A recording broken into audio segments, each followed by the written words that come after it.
আসসালামু আলাইকুম রহমতুল্লাহি ওবরাকাতুহ। আলহামদুলিল্লাহি রব্বিল আলামিন ওয়াসসালাতু ওয়াসসালামু আলা সাইয়্যিদিল আমবিয়া ওয়াল মুরসালিন ওয়া আলা আলিহি ওয়া সাহবিহিল মায়ামিন ওয়া বা'দ।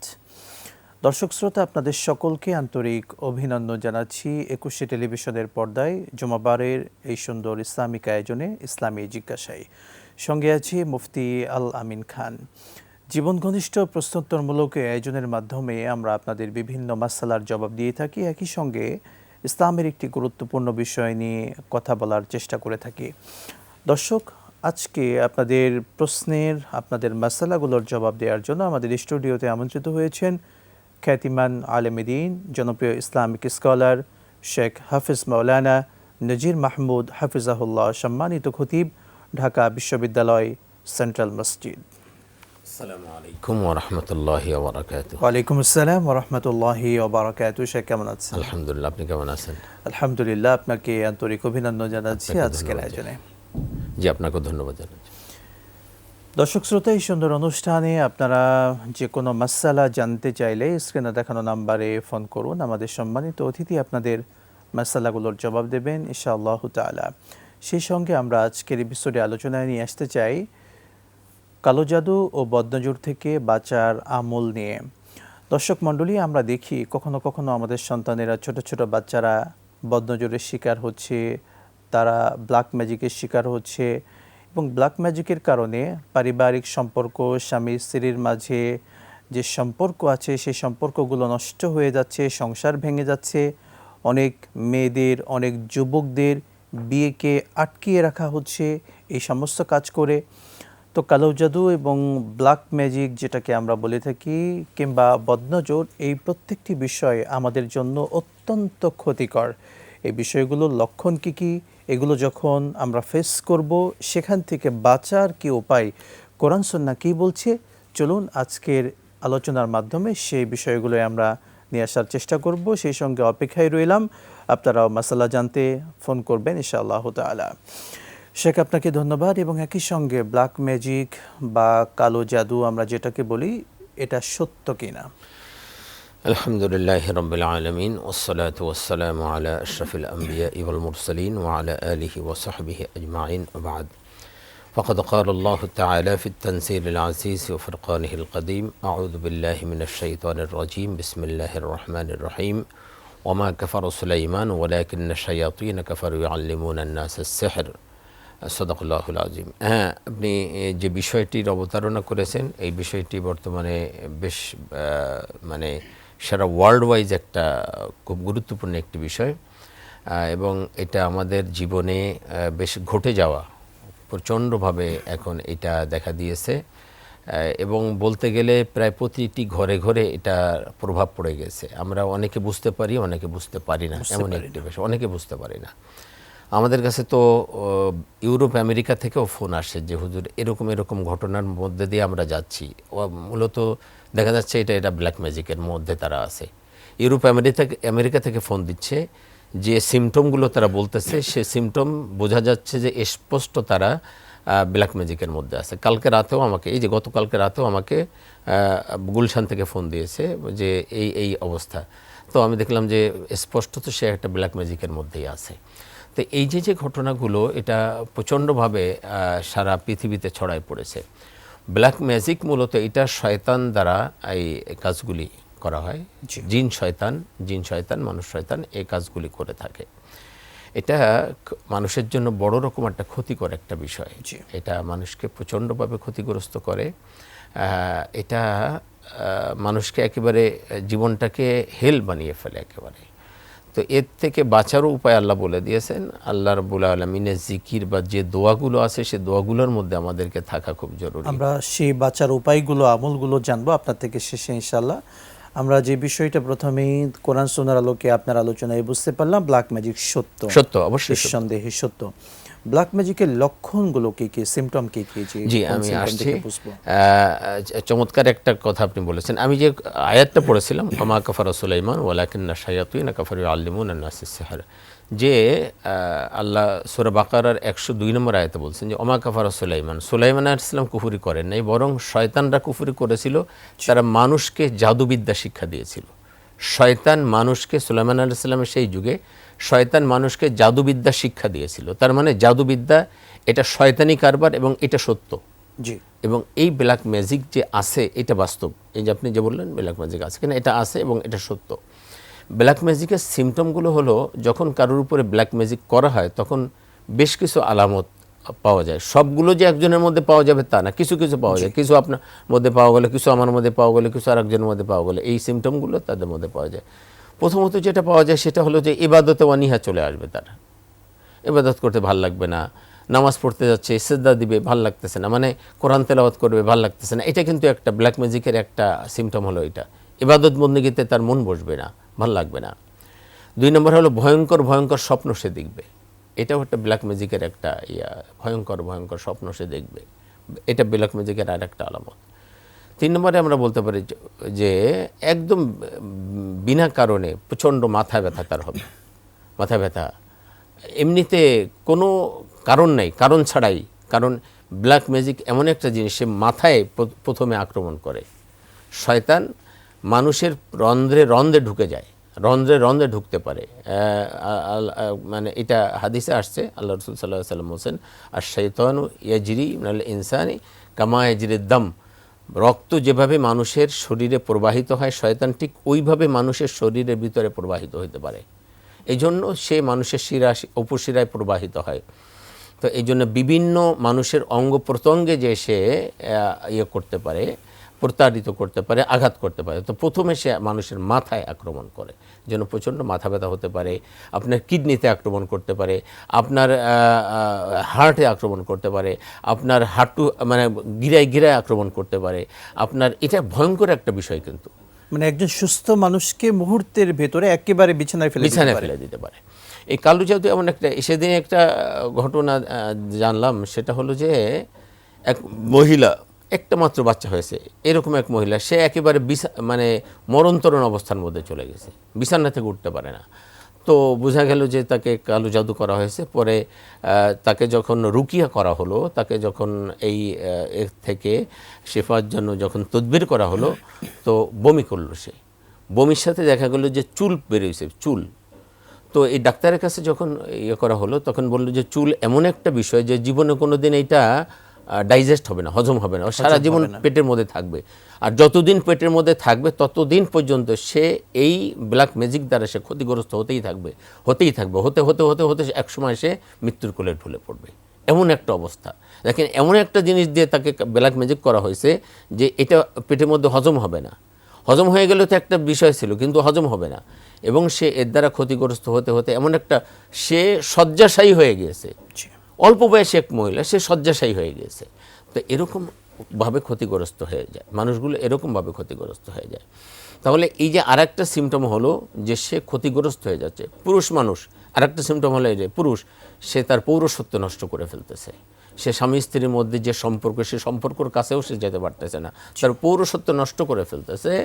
অল্প বয়সেই সে বিকলাঙ্গ হয়ে যাচ্ছে। সে মানে পুরুষের যে পৌরসত্ব থাকে এটাই তার নাই, থাকতেছে না। ব্ল্যাক ম্যাজিক করে সে এটা করে ফেলতেছে, এটা নষ্ট হয়ে যাচ্ছে। এটাও আর একটা আলামত। এটা আর একটা আলামত। আরেকটা আলামত হলো যে কোনো মানে তাকে ব্লক করে দেওয়া হচ্ছে সব দিক থেকে, কোনো কাজে সে সফল হচ্ছে না, কোনো কাজে সে সফল হতে পারতেছে না। যেদিকে যাচ্ছে, ব্যবসা বাণিজ্য করতে যাচ্ছে, সেখানে ব্লক করে ফেলতেছে। সে একটা ভালো কাজ করতে যাচ্ছে, কাজ করতে পারতেছে না। মেয়ের বিয়ে দিতে যাচ্ছে, সেটা হচ্ছে না। মানে সব দিক থেকে দেখা যাচ্ছে যে তাকে আটকায় যাচ্ছে। এটা কিন্তু এটাও একটা ব্ল্যাক ম্যাজিক। আপনি খুবই চমৎকার, যেটা আমাদের সমাজে প্রত্যেকটি মানুষ এখন ফেস করছে, কিন্তু খুবই বেশি। আমরা শুনবো আপনার থেকে এই বিষয়ে। আর একজন দর্শক ওয়েট করছেন। আসসালামু আলাইকুম ওয়া রাহমাতুল্লাহ। কে আছেন দর্শক? নাম বলে প্রশ্ন করুন। ওয়া আলাইকুম আসসালাম ওয়া রাহমাতুল্লাহ। আলামিন স্যার, আমি পাবনা থেকে আব্দুল জব্বার বলছিলাম। আপনারা ভালো আছেন? আলহামদুলিল্লাহ, আপনি ভালো আছেন? স্যার, আপনাকে ধন্যবাদ, অতিথি স্যারকেও ধন্যবাদ। আমি একটাই প্রশ্ন করব, সেটা হচ্ছে বর্তমান যে প্রেক্ষাপট গতকাল ঘোষণা করা হয়েছে।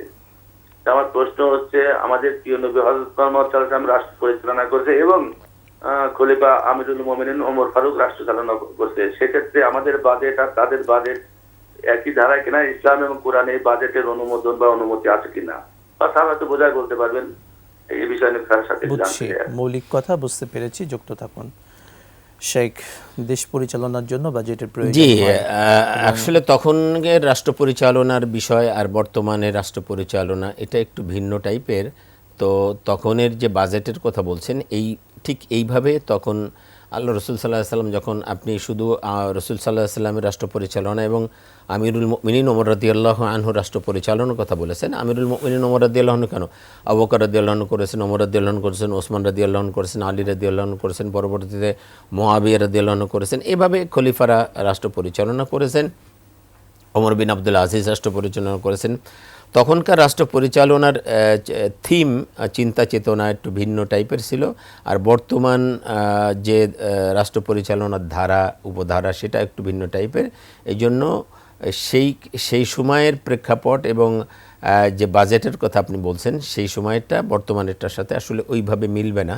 তো বর্তমানে যে রাষ্ট্র পরিচালনার যে বাজেট প্রণয়ন করা হয় বা বাজেট ঘোষণা করা হয় এটা ইসলামে অননুমোদিত নয়, এটা নাজায়েজ কিছু না, এটা করা যেতে পারে বা এটা অনুমোদিত। এটা সার্বিকভাবে রাষ্ট্রকে সুন্দরভাবে পরিচালনার জন্য মানে কোন খাতে কত টাকা বরাদ্দ, কোন খাতে কত টাকা দিলে সেটা সুন্দরভাবে রাষ্ট্রকে পরিচালনা করা যাবে, এটা আগের থেকে একটা বাজেট দেওয়া, এটা ইসলামে অবৈধ কিছু না, এটা দেওয়া জায়েজ আছে। জি, শুকরান, জাযাকাল্লাহ। শেখ, আমরা আপনার থেকে বদনজর বা ব্ল্যাক ম্যাজিকের বেশ কিছু লক্ষণের কথা জানলাম। আমরা একটি বিষয় জানতে চাই, ঘুমের ভেতরে আমরা যেটাকে বোবা ধরা বলি, অনেক সময় বোবাই ধরা, হঠাৎ করে এমন একটা দুঃস্বপ্ন দেখলাম, কথা বন্ধ হয়ে যায়, কথা বলতে চাচ্ছি, মনে হয় বুকের উপরে কেউ পাথর চাপা দিয়েছে, কথা বলার শক্তি পাচ্ছি না।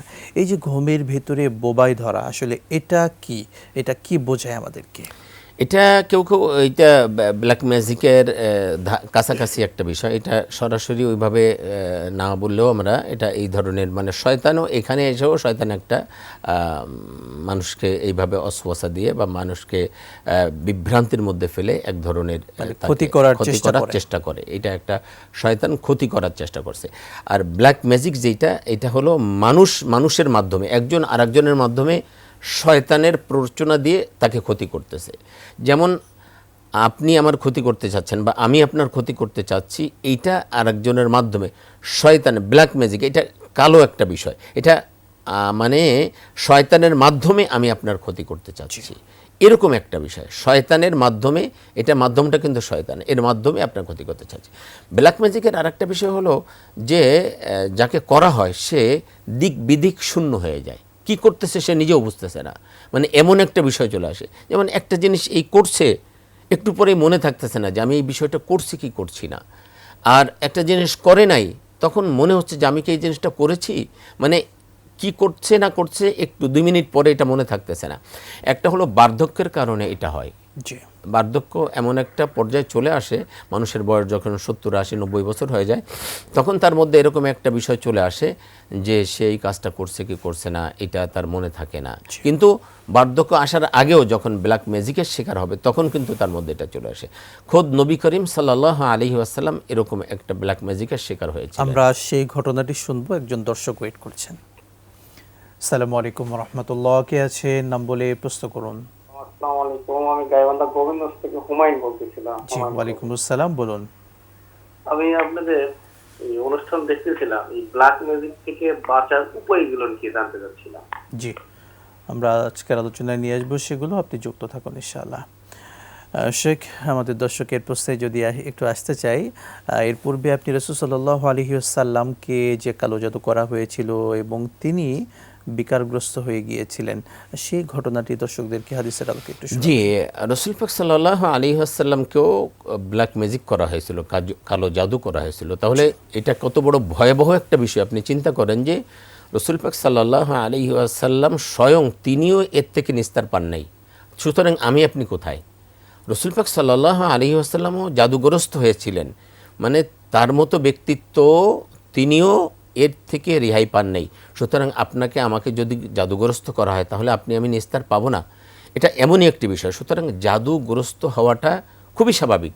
এই জন্য এর থেকে নিস্তার পাওয়ার জন্য আপনাকে আমাকে সবসময় আল্লাহ রাব্বুল আলামিন মানে জাদু একটা ভাইরাস, অ্যান্টিভাইরাস যেমন আছে এরকম একটা ব্যাপার আল্লাহ কিন্তু কোরআনুল কারিমে দিয়ে দিয়েছেন। অ্যান্টি ব্ল্যাক ম্যাজিক আমরা বলতে পারি, অ্যান্টি ব্ল্যাক ম্যাজিক এটা আল্লাহ পাক দিয়ে দিয়েছেন। জি। আল্লাহর হাবিবকে আল্লাহ পাক যেভাবে পরিত্রাণ দিয়েছিলেন সেটা আল্লাহ পাক, সেই ঘটনাটি যদি দর্শকদের হ্যাঁ আমরা অবশ্যই, আমি সেই ঘটনার দিকে আসছি। রাসূল পাক সাল্লাল্লাহু আলাইহি ওয়াসাল্লাম তো তার ক্ষতি করার জন্য ইহুদিরা খুব চেষ্টা করতো। ইহুদিদের মধ্যে এক ব্যক্তি ছিল লাবিদ ইবনে আসম। সে আল্লাহ রসুল সাল্লাল্লাহু আলাইহি ওয়াসাল্লাম যে চিরুনি দিয়ে মাথা আসটাতেন সেই চিরুনিটা হস্তগত করেছিল ছোট্ট একটা বালকের মাধ্যমে। এই চিরুনিটার মধ্যে সে 11টি গ্রন্থ মানে সুতা দিয়ে সে এটা নিয়ে নিয়েছিল এবং 11টি সুচ দিয়ে সে এটাকে জাদু করেছিল এবং এটা খেজুর গ্রন্থি দিয়ে এটা একটা কূপের মধ্যে, কূপ যেটা ব্যবহৃত হচ্ছিল না এমন একটা কূপের মধ্যে পাথরের নিচে তিনি সে চাপা দিয়ে রেখেছিল। এই যে জাদুটা করা হয়েছিল এর কারণে রাসূল পাক সাল্লাল্লাহু আলাইহি ওয়াসাল্লামের অবস্থা এমন হয়েছিল যে কি করতেছেন উনি বুঝতে পারতেছেন না, এটা করতেছেন একটু পরে ভুলে যাচ্ছেন, হঠাৎ তিনি শুষ্ক হয়ে যাচ্ছিলেন, মানে এটা করেছেন কিনা, এটা করছেন, মানে এই যে অবস্থাটা এটা উনি ভুলে যাচ্ছেন। আমি এটা করেছি কিনা, মানে একটা যে কাজ করেছেন 5 মিনিট পরে আবার মনে করছেন যে আমি এই কাজটা করেছি কিনা। এই যে অবস্থা এটা সাধারণ মানুষেরও হতে পারে। রাসূল পাক সাল্লাল্লাহু আলাইহি ওয়াসাল্লাম যেহেতু মানুষ সেহেতু তিনি নবীও, কিন্তু সাধারণ মানুষও তো তিনি, যার কারণে তিনিও কিন্তু আক্রান্ত হয়েছিলেন জাদুর মধ্যে। এটা দেখেন আল্লাহ পাক মানুষকে বোঝানোর জন্য যে রাসূল সাল্লাল্লাহু আলাইহি ওয়াসাল্লাম তিনিও জাদুতে আক্রান্ত হয়েছেন, সুতরাং তোমরা মানুষ তোমরাও কিন্তু আক্রান্ত হবে, তোমাদের কী করতে হবে, তোমাদেরকেও সতর্ক থাকতে হবে। তো এটা বেশ কয়েকটা রেওয়ায়েতে পাওয়া যায়। আয়েশা রাদিয়াল্লাহু আনহা থেকে বর্ণিত একটি হাদিস। এইটা রাসূল পাক সাল্লাল্লাহু আলাইহি ওয়াসাল্লাম বলছেন যে উনি একদিন স্বপ্ন দেখতেছেন যে দুজন ফেরেশতা এসে একজন মাথার কাছে শিয়রে বসেছেন, একজন পায়ের কাছে বসেছেন। মাথার কাছে যিনি বসেছেন তিনি পায়ের কাছের ফেরেশতাকে বলতেছেন যে এই মানুষটার কি হলো। তখন পায়ের কাছের ফেরেশতা বলতেছে ওনাকে জাদু করা হয়েছে। রাসূল পাক সাল্লাল্লাহু আলাইহি ওয়াসাল্লাম শুনতেছেন সব, কীভাবে জাদু করা হয়েছে বলে এইভাবে জাদু করা হয়েছে। তো এটা কোথায় আছে বলে অমক কূপের, সে কূপটাও আল্লাহ রসুলকে দেখানো হয়েছে, অমক কূপের ভিতরে পাথর দিয়ে এই চিরুনিটা এভাবে চাপা রাখা হয়েছে। তো কি করতে হবে বলে ওইটা উঠে আনতে হবে এবং সূরা ফালাক এবং নাস এটাকে অবতীর্ণ করা হলো যে এইটার প্রত্যেকটা আয়াত এক এক আয়াত পড়বে এবং এক একটা গিট্টু খুলে দেবে। গিট্টু দিয়ে রাখা হয়েছে, হ্যাঁ 11টা, এতে 11টা আয়াত আছে এই সূরা ফালাক এবং নাসে। তো 11টা আয়াত আছে, এই 11টা আয়াত পড়ে পড়ে এক একটা আয়াত খুলে দিবে, তারপরে দেখা যাবে যে এটা উনি সুস্থ হয়ে যাবেন। ঠিক আল্লাহ রসুল সাল্লাল্লাহু আলাইহি ওয়াসাল্লাম সকালবেলা উঠে ওখানে গেলেন এবং তিনি এই কূপটা দেখে বললেন যে আমাকে স্বপ্নে এই কূপটাই দেখানো হয়েছিল। এটা তুলে আনা হলো, আলী রাদিয়াল্লাহু আনহুর সাথে ছিলেন, এটা তুলে আনা হলো। এনে উনি ঠিক একইভাবে সূরা ফালাক এবং নাসের 11টি আয়াত পড়ে পড়ে এটা গিট্টু খুলে দিলেন এবং খুলে দেওয়ার সাথে সাথে আল্লাহ রসুল সাল্লাল্লাহু আলাইহি ওয়াসাল্লাম পরিপূর্ণ সুস্থ হয়ে গেলেন এবং মনে হলো, আল্লাহ রসুল সাল্লাল্লাহু আলাইহি ওয়াসাল্লাম বলছেন আমার মনে হলো আমার মাথার উপর থেকে একটা পাথর সরানো হয়ে গেছে, এমন তিনি হালকা পাতলা হয়ে গেলেন এবং সুস্থ হয়ে গেলেন। তাহলে বোঝা গেল যে এই যে একটা বিষয়, এই জন্য মুফাসসিরিনদের মধ্যে কেউ এটা বলেছেন যে এই দুটা সূরা মুমিনের জন্য এত বড়, এটা এমন প্রয়োজন যে তার শ্বাস প্রশ্বাস, তার পানি খাবার যতটা প্রয়োজন এই দুটা সূরা তার চেয়ে বেশি প্রয়োজন, তার পোশাক পরিচ্ছদ তার জন্য যতটা প্রয়োজন এই দুটি সূরা মুমিনের জন্য তার চেয়ে বেশি প্রয়োজন। অর্থাৎ তাকে যদি বাঁচতে হয় জাদুবিদ্যা থেকে, বদনজর থেকে বাঁচতে হয়, তাহলে তাকে এই দুইটা সূরার আমল অবশ্যই তাকে করতে হবে। আমলটা কি? আমলটা খুব সহজ, যে প্রত্যেক ফজরের নামাজের পরে, ফজরের নামাজের পরে আল্লাহ হাবিব সাল্লাল্লাহু আলাইহি ওয়াসাল্লাম বলেছেন কেউ যদি ফজরের নামাজের পরে সূরা ইখলাস, সূরা ফাতিহা একবার, আয়াতুল কুরসি একবার, সূরা ইখলাস 3 বার, সূরা ফালাক 3 বার, সূরা নাস 3 বার পড়ে হাতে ফু নিয়ে সমস্ত শরীর এভাবে মাসে করে ফেলে, সারা দিন কোনো ব্যক্তি মানে কেউ তাকে আর জাদু করতে পারবে না, কেউ না, কোনো জিন না, কোনো ইনসান না, কোনো জাদু, কোনো ব্ল্যাক ম্যাজিক, কেউ কোনো মানে ক্ষতি করতে পারবে না। এটা এমন একটা অ্যান্টিভাইরাস, এটা অ্যান্টি ব্ল্যাক ম্যাজিক, মানে ওই ব্যক্তি পুরোপুরি একেবারে সেভ হয়ে যাবে, কোনো কিছু তাকে আর কি করতে পারবে না, ক্ষতি করতে পারবে না। ঠিক একইভাবে মাগরিবের পরে যদি ঠিক এই আমলটা করে, আবারও আমি বলছি আমলটা এভাবে করতে হবে, সূরা ফাতিহা একবার পড়বে, আয়াতুল কুরসি একবার পড়বে, তারপরে আপনার সূরা ইখলাস 3 বার পড়বে, সূরা ফালাক 3 বার পড়বে, সূরা নাস 3 বার পড়বে, পড়ে হাতের মধ্যে ফু দিবে, ফু দিয়ে পুরো শরীরে একবার মাসে করে নেবে। তাহলে এই ব্যক্তি নিরাপত্তা লাভ করবে। এই এই জাদুবিদ্যাটা বা এই ব্ল্যাক ম্যাজিক তাকে কখন আক্রমণ করে? সে যখন আল্লাহর এইসব জিকির থেকে গাফেল হয়ে যায়, যখন সেই সব জিকির করে না, আল্লাহ রাব্বুল আলামিনের এই সব জিকির থেকে যখন বাথরুমে যাওয়ার সময় কিন্তু শয়তান তাকে ওয়াসওয়াসা দেয়, শয়তান তখন তাকে আক্রমণ করে। বাথরুমে যাওয়ার একটা দোয়া আছে, আল্লাহুম্মা ইন্নী আউযু বিকা মিনাল খুবুসি ওয়াল খাবায়েস। এই দোয়া যখন সে পড়লো না, তখন শয়তান কিন্তু তাকে আক্রমণ করতেছে। আপনি বাসা থেকে বের হওয়ার সময়, আপনি যখন বাসা থেকে বের হবেন তখনও কিন্তু দোয়া আছে, তখন আপনি যখন এই দোয়াটা পড়তেছেন না, তখন কিন্তু শয়তান আপনাকে আক্রমণ করতেছে। আপনি বাসা থেকে যখন বের হবেন, ঘর থেকে বের হবেন, তখন কি বলবেন? বিসমিল্লাহি তাওয়াক্কালতু আলাল্লাহ লা হাওলা ওয়ালা কুওয়াতা। মোট কথা মাসনুন দোয়াগুলো আমাদের জীবনকে সুন্দর রাখে এবং আমাদেরকে সেভ করে, নিরাপত্তা দেয়, সেভ রাখে।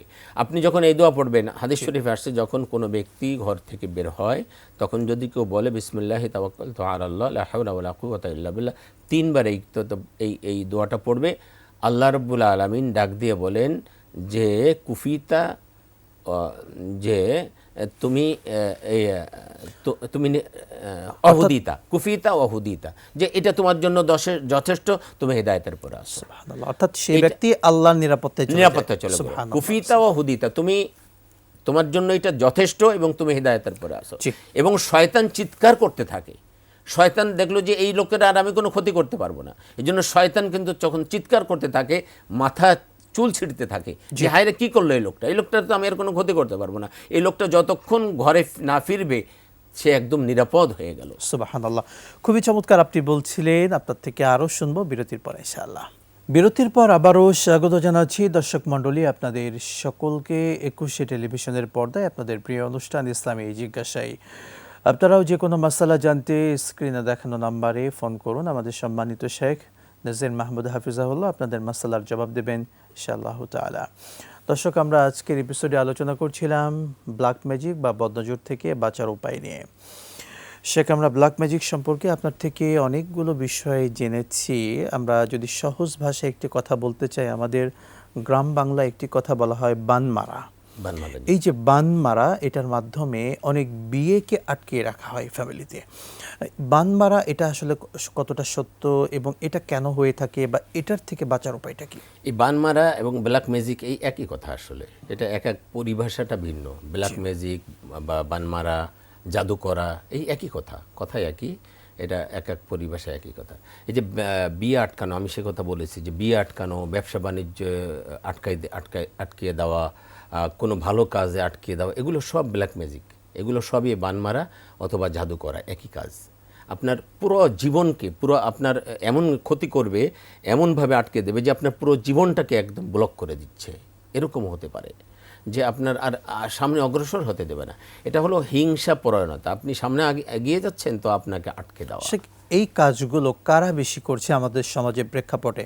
এটা দেখেন আল্লাহ রাব্বুল আলামিনের এই যে সূরা বাকারার 102 নম্বর আয়াত, ওমাহুম বিদরিনা বিহি মিন আহাদিন ইল্লা বিইজনিল্লাহ, আল্লাহ বলছেন যে এগুলি শয়তানের মাধ্যমে হয়, কিন্তু আল্লাহর পক্ষ থেকে অনুমোদিত হয়ে হয়। আল্লাহর পক্ষ থেকে অনুমোদন না হলে কিন্তু এটা হয় না। কিন্তু আল্লাহ পাক কখন অনুমোদন দেন? যখন আপনি আল্লাহর জিকির থেকে আপনি গাফেল হয়ে যান। এটা এক মানে কার্যক্রমটা করতেছে এখানে, কিন্তু আল্লাহ পাক অনুমোদন না দিলে কিন্তু এটা করা সম্ভব না। আল্লাহ পাক কখন দিচ্ছেন? যখন আপনি কোনো যখন কোনো মানুষ আল্লাহকে ভুলে যাচ্ছে, আল্লাহর জিকির থেকে গাফেল হয়ে যাচ্ছে, যখন কোনো সে পাপের মধ্যে লিপ্ত হয়ে যাচ্ছে, আল্লাহকে ভুলে যাচ্ছে, আল্লাহ যেভাবে তাকে চলতে বলছিল, এর থেকে বাঁচার জন্য আল্লাহ যে উপায়গুলো বলে দিয়েছিল এগুলোর ধারে কাছে নাই, তখন সে আক্রান্ত হয়ে যাচ্ছে। এজন্য আল্লাহ রাব্বুল আলামিনের জিকিরের মধ্যে থাকতে হবে, আল্লাহ পাক যেভাবে বলছিলেন সেভাবে চলতে হবে, তাহলে দেখা যাবে যে এগুলো থেকে বাঁচা যাবে। এগুলো থেকে বাঁচার উপায় তো আল্লাহ পাক বলে দিয়েছেন। আপনি যদি 5 ওয়াক্ত নামাজের পরে, বলা হয়েছে 5 ওয়াক্ত ফরজ নামাজের পরে কেউ যদি আয়াতুল কুরসি তেলাওয়াত করে, দেখুন কেমন কথা, তাহলে সে কিন্তু এই ধরনের সব ব্ল্যাক ম্যাজিক থেকে, জাদুটোনা থেকে, ক্ষতিগ্রস্ত থেকে আল্লাহ পাক তাকে হেফাজত করবেন। এটা আরেকটা 5 ওয়াক্ত, তাহলে সে এই সব ক্ষতি থেকে বাঁচতে পারবে। শুধু তাই না, আরেকটা বলা হয়েছে হাদিস শরীফে যে ব্যক্তি প্রত্যেক ফরজ নামাজের পরে আয়াতুল কুরসি তেলাওয়াত করবে, তার মধ্যে আর জান্নাতের মধ্যে দূরত্ব হলো শুধু মৃত্যু।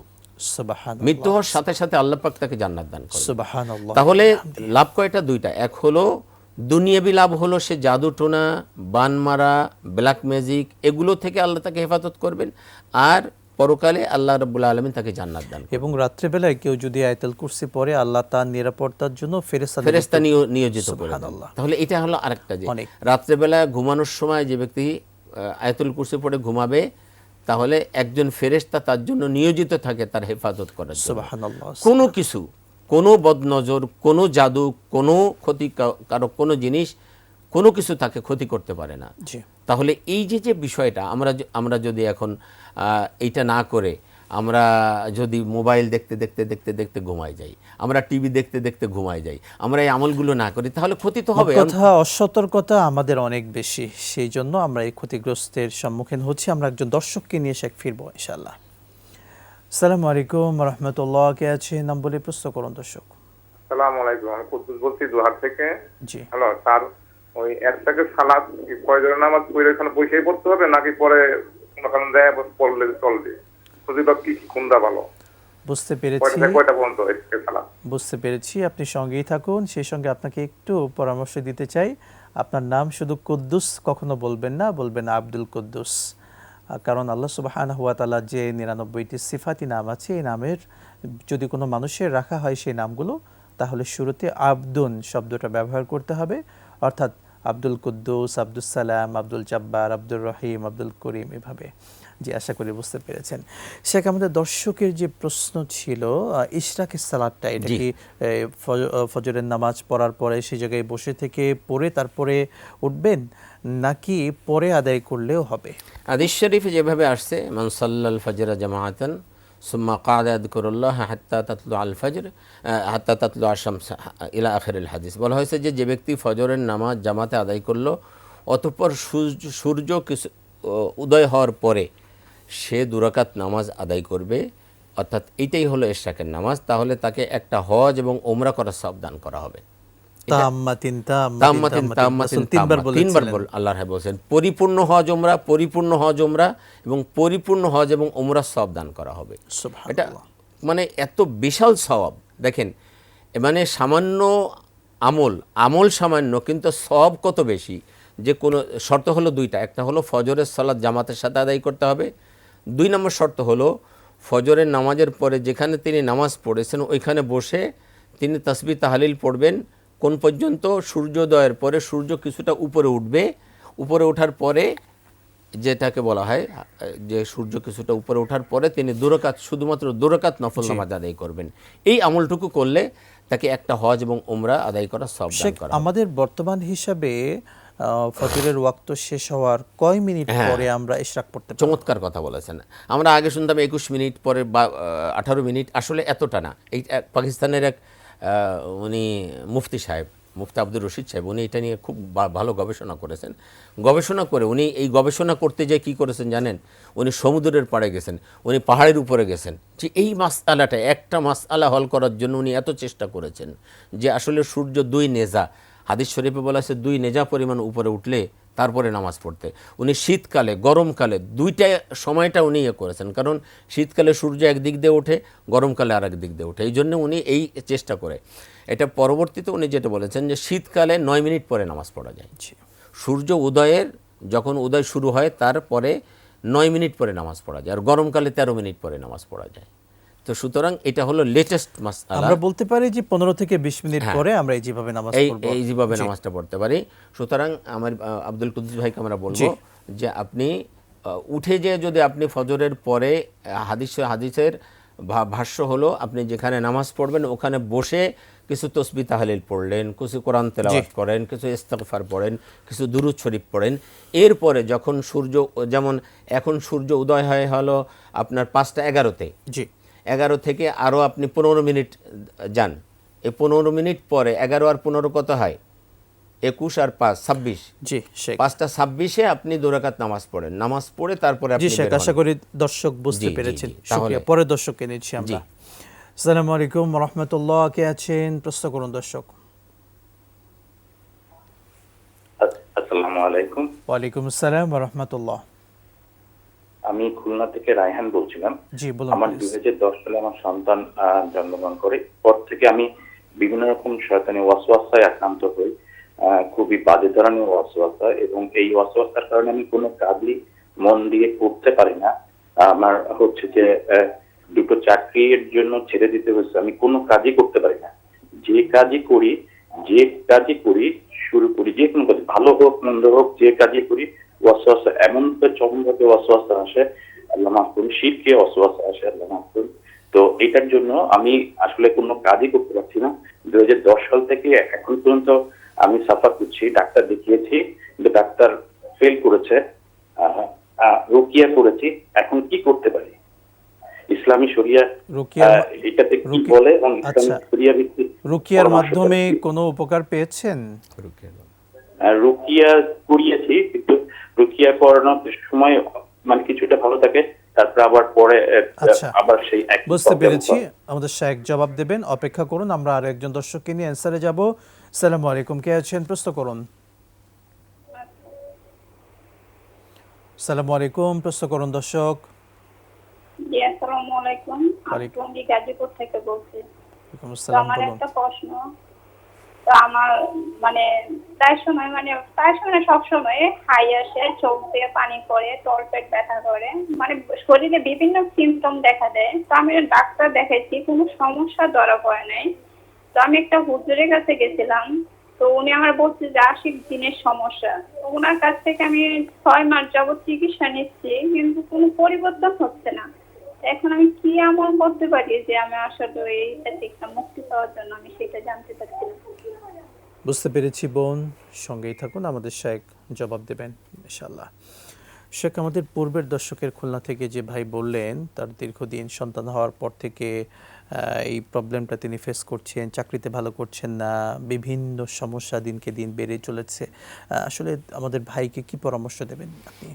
আসলে তো এগুলি জীবনের জন্য খুবই কঠিন একটা বিষয়, কঠিন বিষয়। উনি বলছেন যে আমি যেদিকেই যাচ্ছি সেদিকেই বিপর্যয় দেখা দিচ্ছে, কোনোভাবেই আমি সফলতা দেখতে পাচ্ছি না। এটা জীবনের জন্য কঠিন একটা বিষয়। আসলে এটা যার না হবে সে বুঝতে পারবে না। এটা আমরা শুধু বললেই হবে না, এটা রিয়েলাইজ করা খুবই কঠিন সমস্যা।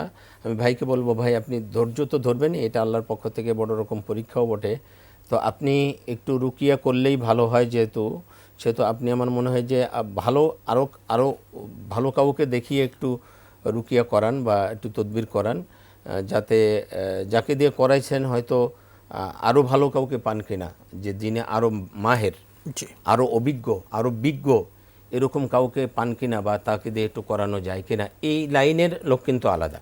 অনেকে আছে অনেক বড় আলেম, কিন্তু এই লাইনে সে একেবারে বোঝেই না। এই রুকিয়া করার ব্যাপারটা কিন্তু ভিন্ন বিষয়, ভিন্ন একটা জায়গা, ভিন্ন একটা লাইন। এগুলি যারা করে তারা ভিন্ন। অনেক বড় আলেম হলেই যে এটা পারবে তা না। আমার কাছে আসবেন, আমি কিন্তু এটা করতে পারবো না, কারণ এটা ভিন্ন লাইনের আছে, ভিন্ন কিছু বিষয় আছে, তারা এগুলি করতে পারে। তো এই জন্য আপনি এই কাজ যারা করে তাদের কাউকে অভিজ্ঞ যারা আছে তার মাধ্যমে আমার মনে হয় আপনি একটু ট্রিটমেন্ট নেন, একটু রুকিয়া করান। আমার মনে হয় ইনশাআল্লাহ আপনি, আল্লাহ পাক চাহে তো আপনাকে আল্লাহ পরিত্রাণ দান করবেন ইনশাআল্লাহ। শুকরিয়া। পরের আমাদের বোনের প্রশ্ন কিন্তু প্রায় একই ধরনের। আমার বোনকেও সে একই কথা বলবো যে আমরা যে ট্রিটমেন্টের কথা বললাম, যে আপনি 5 ওয়াক্ত নামাজের পরে একটু এই আমলগুলি করতে থাকেন, সকাল সন্ধ্যা অর্থাৎ ফজরের পরে মাগরিবের পরে এই আমলগুলি করতে থাকেন। যে আমলটা আমরা বললাম যে একবার সূরা ফাতিহা 3 বার, একবার আয়াতুল কুরসি 3 বার, সূরা ইখলাস 3 বার, সূরা ফালাক, সূরা নাস পড়ে এইভাবে ফুনিয়ে সমস্ত শরীর মাসে করেন। প্রত্যেক নামাজের পরে, প্রত্যেক ফরজ নামাজের পরে আয়াতুল কুরসি তেলাওয়াত করেন। আর আপনি একটু ভালো কাউকে দিয়ে একটু রুকিয়া করান বোন, তাহলে ইনশাল্লাহ আশা করা যায় যে এর থেকে পরিত্রাণ পেতে পারেন। আর দেখেন যে আসলে ডাক্তারও দেখান, ভালো ডাক্তারও দেখান, কারণ আল্লাহ রাসূল সাল্লাল্লাহু আলাইহি ওয়াসাল্লাম কিন্তু ডাক্তারও দেখিয়েছেন। অর্থাৎ দুই দিকেই চেষ্টা করতে হবে যে আসলে কোনটার কারণে হচ্ছে, এটা তো আসলে আমরা।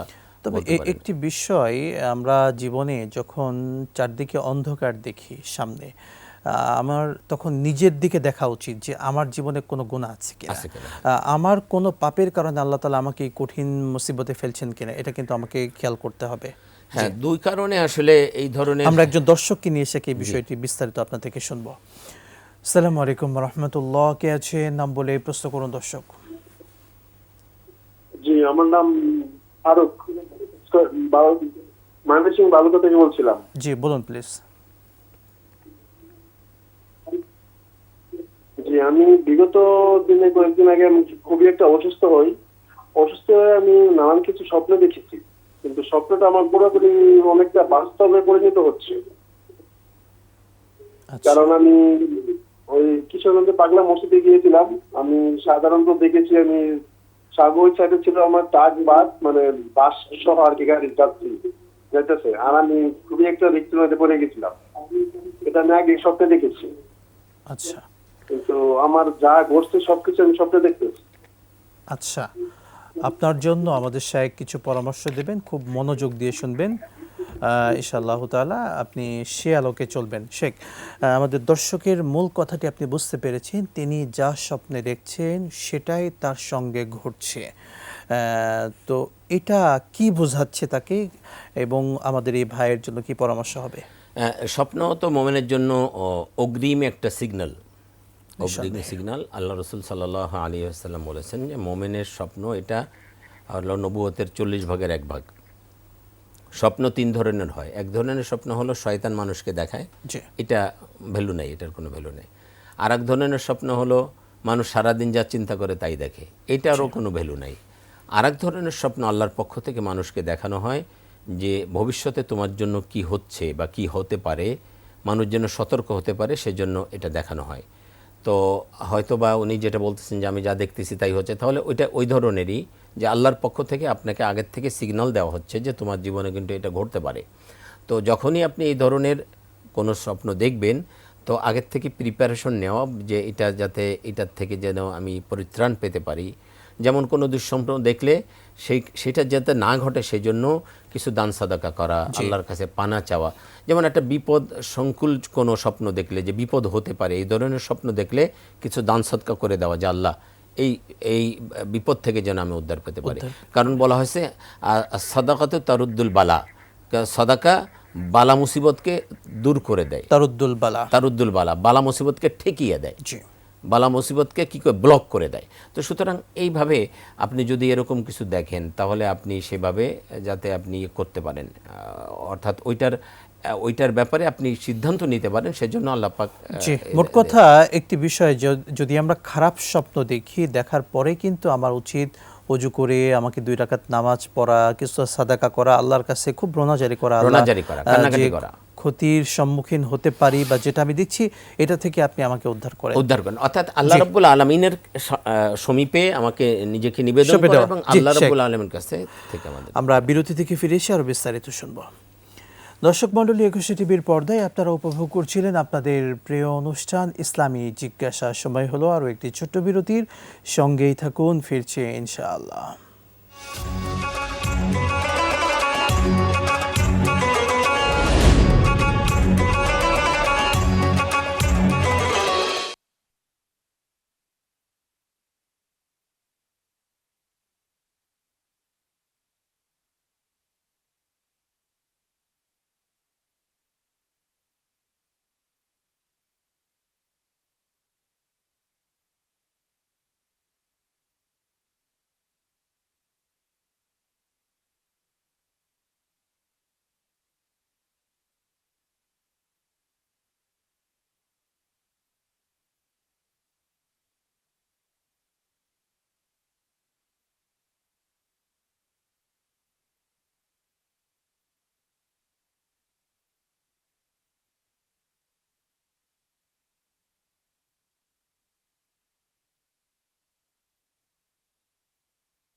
না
খাই, আর দাওয়াত দিয়েন না।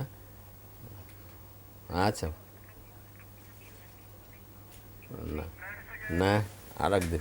ওকে যে যে লাইভ আবার শুরু হবে, লাইভ এই বিরতি শেষ এখন হবে। এখন ওকে ওকে দাদা, নিয়ে নিব।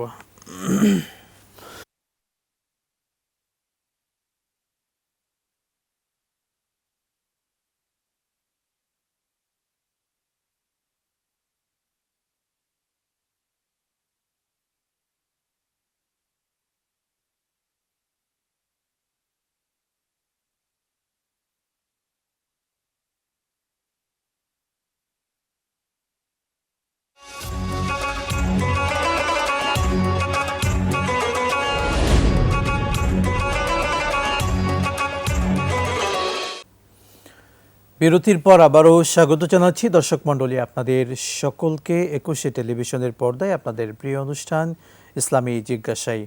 আমাদের কাছে যে কোনো মাসালা জানতে স্ক্রিনে দেখানো নাম্বারে ফোন করুন। সম্মানিত শেখ আপনাদের মাসালার জবাব দেবেন ইনশাআল্লাহ তাআলা। একজন দর্শক ওয়েট করছেন। আসসালামু আলাইকুম, কে আছেন বলুন দর্শক। আসসালামু আলাইকুম, আমি নাটোর থেকে বলতেছিলাম। ওয়ালাইকুম আসসালাম, বলুন বোন। আমি আমার শ্বশুরকে 1 বছর যাবত, মানে উনি অসুস্থ ছিল, যেখানে প্রসাব পায়খানা করতো, আমি ওনাকে ডাকিয়েছি। তো আমি যেহেতু ওনার অপারেশন দেখতাম, মানে ওনাকে সবকিছুই আমি পরিষ্কার করতাম আমি, তো সেই ক্ষেত্রে আমি গুণাগার হবো কিনা। আর আরেকটা প্রশ্ন, উনি মারা গেছে আজ 6 মাস যাবত, কিন্তু আমি 7-8 বার তাকে নিয়ে একই রকম স্বপ্ন দেখি যে উনি খুব পরের মানুষ ছিল, উনি তাদের করতে 5 বছর নামাজ পড়ান, খুবই পরের ছিল। কিন্তু আমি স্বপ্ন দেখি যে তার মানে পিঠে কোমরে অনেক পোকা হয়েছে, সেই পোকাগুলো মারতেছে, কিংবা প্রায় দিনই আমি দেখি যে উনি হচ্ছে মানে ওনার পিঠে পোকা হয়েছে, উনি খুব খারাপ অবস্থায় আছে, এই স্বপ্নটা দেখি। এখন আমি কি করতে পারি? বোন বুঝতে পেরেছি, তবে একটি পরামর্শ, স্বপ্নের কথা আমরা টেলিভিশন থেকে জবাব দিয়ে থাকি না।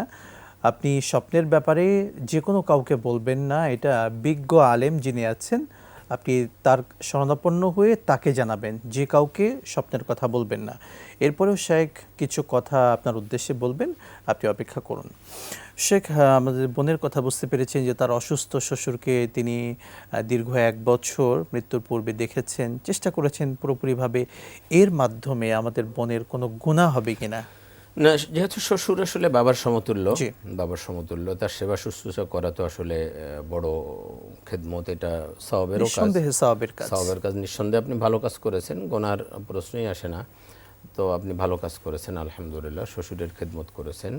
আল্লাহ পাক আপনাকে উত্তম জাযা দান করুন, এটা ভালো করেছেন। অনেক আজকাল তো এটা পাওয়াই যায় না আসলে। আপনি ভালো করেছেন, আল্লাহ পাক আপনাকে উত্তম জাযা দান করুন। দ্বিতীয় যে বিষয়টা আপনি বলেই দিয়েছেন, আমিও এটা বলতাম যে স্বপ্ন আসলে এভাবে ওপেনলি বলাটা এটা ঠিক না। আমাদের কাছে স্বপ্ন নিয়ে যখন কেউ আসে, আমরা ব্যক্তিগতভাবে বলি যে ঠিক আছে এটার উত্তর, এইবার ওপেনলি বলাটা ঠিক না। আপনি যেহেতু বলেই ফেলেছেন, তো আপনি এক কাজ করবেন, আপনি যেহেতু এরকম কিছু দেখেন, আপনি কিছু সাদাকা করে দিয়েন, কিছু দান সদকা করে দিবেন। যেহেতু কিছুটা খারাপ আপনি দেখতেছেন, তো এজন্য আপনি কিছু দান সদকা করে দিবেন আপনার শ্বশুরের জন্য, যেন আল্লাহ রাব্বুল আলামিন তাকে এই ধরনের যে এইগুলো দেখতেছেন এর থেকে যেন আল্লাহ পাক তাকে মুক্ত করে দেন। আপনি তার জন্য দোয়াও করবেন, কিছুটা দোয়াও করবেন, এবং কিছু সদাকা যতদূর পারেন আপনি কিছুটা যা পারেন সদাকা করে দিবেন। আল্লাহ তৌফিক দান করুন, আমিন। শেখ, আমরা মূল বিষয়ে ফিরে আসতে চাই। বিশেষ করে জাদুগ্রস্ত হলে আমরা কার কাছে যাব? কখনো কখনো মানুষ তো বিভিন্ন তান্ত্রিকের কাছে যাচ্ছে, বিভিন্ন বৈদ্যের কাছে যাচ্ছে, বিভিন্ন ব্যক্তির কাছে যাচ্ছে। জাদুগ্রস্ত হলে প্রকৃতপক্ষে কাদের কাছে যেতে হবে? বিভিন্ন তান্ত্রিক যান্ত্রিক যারা আছে এরাই তো আসলে জাদু করে থাকে। এই যে জাদু, কামরূপ কামাখ্যা বা বিভিন্ন দেখবেন আজকাল এই যে লিফলেট দিয়ে টিয়ে সারা জায়গায় ইয়ে করে, মূলত এরাই জাদু করে থাকে। এদের থেকে হাজারো হাত দূরে থাকা দরকার, এদের থেকে দূরে থাকাটা খুব জরুরি, নিঃসন্দেহে। এই যে যত ব্ল্যাক ম্যাজিক টেজিক হয় সব এরা করে থাকে, এদের থেকে দূরে থাকে। এবং আরেকটা কথা আমি বলি, জাদু করা এটা হারাম, এটা কবিরা গুনাহ, এবং কোনো কোনো ক্ষেত্রে ইমান চলে যাবে, ইমান চলে যাবে তার। জাদু যারা করে, যাদের মাধ্যমে জাদু করা হয়, এগুলো সব হারাম এবং ঈমান পরিপন্থী কাজ। সুতরাং এদের থেকে দূরে থাকাটা খুবই জরুরি। খবরদার এদের কাছে কখনোই যাবেন না, এগুলো সম্পূর্ণ হারাম কাজ। সম্পূর্ণ এই যে অমা কাফার সুলাইমান ওয়ালাকিন্না শায়াতিনা কাফারু ইউআল্লিমুনা নাস আস-সিহর, আল্লাহ বলছেন যে সুলাইমান আলাইহিস সালাম কুফরি করেন নাই, বরং শয়তান তাদেরকে কুফরি শিক্ষা দিয়েছে, জাদুবিদ্যা শিক্ষা দিয়েছে। এটা কুফরি কাজ। এই যে জাদু বিদ্যা টিদ্যা এগুলো কি কুফরি কাজ, কুফরি কাজ। সুতরাং এই কুফরি কাজ যারা করে তারা কাফের হয়ে যায়। কুফরি কাজ যারা করে তারা কি কাফের হয়ে যাবে। সুতরাং জাদুবিদ্যা, এই যে জাদু শিক্ষা দেওয়া হয়, অনেক জায়গায় দেখা যায় জাদু শিক্ষা দেওয়া হয়, এগুলি কুফরি কাজ, এগুলির কাছেও যাবেন না। খবরদার। আপনি দুনিয়াতে মানুষের কিছু ক্ষতি করতেছেন, যারা জাদু করতেছে, যারা ব্ল্যাক ম্যাজিক করতেছে, তারা কি করতেছে? দুনিয়াতে হয়তো আমার কিছু ক্ষতি করতেছে, কিন্তু সে যে অনন্তকাল আখেরাত ক্ষতিগ্রস্ত হয়ে যাচ্ছে, তার আখেরাত যে ধ্বংস হয়ে যাচ্ছে, এটা কি সে বুঝতেছে না? সে যে একদম মানে কুফরি করে ফেলতেছে এবং এর মাধ্যমে সে আখেরাতকে ধ্বংস করে ফেলতেছে, তার আখেরাত বরবাদ হয়ে যাচ্ছে, এটা কিন্তু সে বুঝতেছে না। এবং এই জন্য এর থেকে দূরে থাকাটা খুবই জরুরি। কোনোভাবেই একজন আরেকজনকে ক্ষতিগ্রস্ত করতে পারে না, কোনোভাবেই একজন আরেকজনকে ব্ল্যাক ম্যাজিক করতে পারে না। কোনো অবস্থাতে সে আপনার সাথে আমার সাথে যতই শত্রুতা থাকুক না কেন, আমি কোনোভাবেই আপনাকে ব্ল্যাক ম্যাজিক করতে পারি না, আমি কোনোভাবেই আপনাকে জাদু করতে পারি না, কোনোভাবেই আমি আপনার এই ধরনের ক্ষতি করতে পারি না। আমরা একজন দর্শককে নিয়ে আপনার থেকে আরো বিস্তারিত কথা শুনবো ইনশাআল্লাহ। আসসালামু আলাইকুম, কে আছেন? প্রশ্ন করুন দর্শক। আসসালামু আলাইকুম, প্রশ্ন করুন। জি, আসসালামু আলাইকুম। ওয়ালাইকুম আসসালাম ওয়া রাহমাতুল্লাহ। আমি শ্রীলঙ্কা থেকে কামাল আহমেদ বলছি।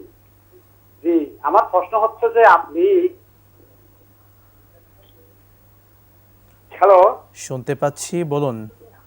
আপনি কি কি বলছিলেন যে এশাকে নামাজ পড়তে হলে যেখানে আমি জামাত পড়ব, যেখানে পড়ব সেখানের বসে জিকির এসকার করে তখন আমি নামাজটা পড়ব 20 মিনিট পরে। কিন্তু আমার প্রশ্ন হচ্ছে যে যখন ওখানে তো নামাজ পড়ার সাথে সাথে দরজা বন্ধ হয়ে যায়, তখন আমি কি বারান্দায় গিয়ে পড়তে পারবো? জি, অবশ্যই আপনি পারবেন, কোনো সমস্যা নেই। যদি সেই জায়গায় সুযোগ থাকে সেটা পড়বেন, না হয় বারান্দায় পড়বেন, কোনো সমস্যা নেই, আদায় হয়ে যাবে। পরে দর্শককে নিচ্ছি। আসসালামু আলাইকুম, কে আছেন? বলুন। ওয়ালাইকুম সালাম। আসসালামু আলাইকুম রাহমাতুল্লাহ। ওয়ালাইকুম আসসালাম ওয়া রাহমাতুল্লাহ, বলুন। জি, আমি একটু প্রশ্ন করতে যাচ্ছিলাম যে আপনার যদি লোন ইন্টারেস্টে লোন নেওয়া থাকে তাহলে কি দান করা যাবে? ওদিকে দান করা যাবে? তাহলে এটা আমার প্রশ্ন ছিল। একটা হলো ইসলামে আপনার জব পাওয়া প্রসেসটা কি ইসলামে? এই দুইটা প্রশ্ন। আসসালামু আলাইকুম। ওয়ালাইকুম আসসালাম, যুক্ত থাকুন, আমরা পরের দর্শককে নিচ্ছি। আসসালামু আলাইকুম, কে আছেন? বলুন। জি, আসসালামু আলাইকুম। ওয়ালাইকুম আসসালাম, বলুন। ভাই, আমার প্রশ্নটা হচ্ছে দাড়ি সম্বন্ধে। দাড়ি কি সম্পূর্ণ ছেড়ে দিতে হবে নাকি এক মুঠো রাখা যাবে? ইসলাম কি বলে? বুঝতে পেরেছি, যুক্ত থাকুন। শেখ, চলে যাচ্ছি, আমাদের কয়েকটি প্রশ্ন ওয়েট করছি। সেটা হলো ইসলামে জব পাওয়ার আমল কি, অর্থাৎ চাকরি বাকরির জন্য আমরা কি আমল করতে পারি? জব পাওয়ার জন্য তো আসলে আল্লাহ রাব্বুল আলামিনের কাছে চাওয়া সবচেয়ে বড় বিষয় হলো আল্লাহ রাব্বুল আলামিনের কাছে চাওয়া।